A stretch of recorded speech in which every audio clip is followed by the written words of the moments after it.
topic, which is volcanoes. So if you remember from earlier, I was talking about composite and shield volcanoes. So I'll just be going over them in more detail right now. So here is a general diagram of a volcano. There is the magma chamber under here, and the conduit, also known as the volcanic neck. And so molten rock that is beneath the Earth's surface is called magma, while when it's above the Earth's surface, it's called lava. So that's why in this case, this is called the magma chamber, while this is called a lava flow. That's a little nuance there.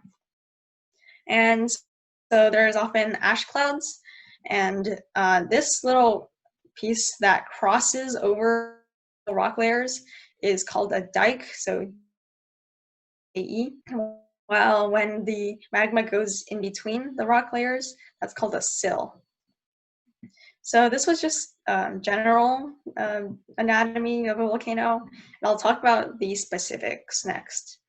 So composite or shadow volcanoes are pictured over here. They are 10 to 20 miles across and 10,000 feet tall, usually.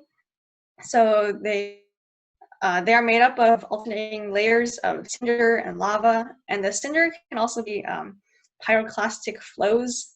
So that just means that it's a lot of hot rock and gas that is coming out, so that makes it more explosive.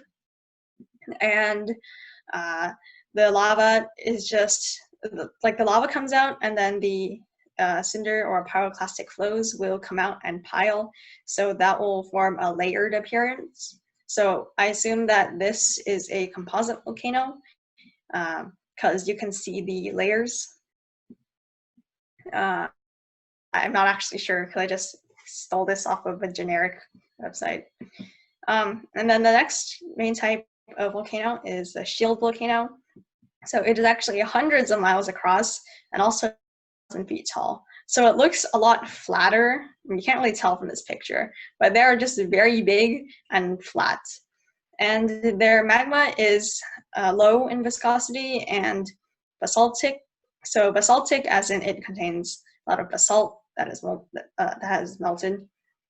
And low viscosity means that it is thin and runny.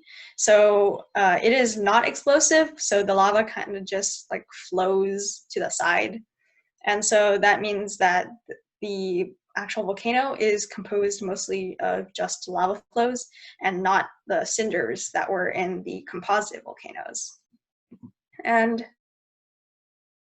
last would be cinder cones. So they're usually 1 mile across and 1,000 feet tall. So they're notably smaller than both of these.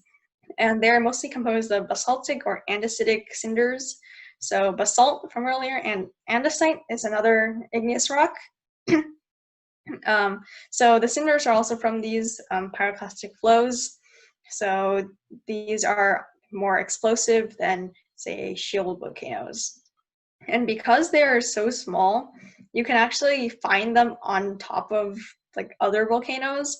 So for example, if this is a composite volcano, there can be a side vent, and this can be a place for a cinder cone to go.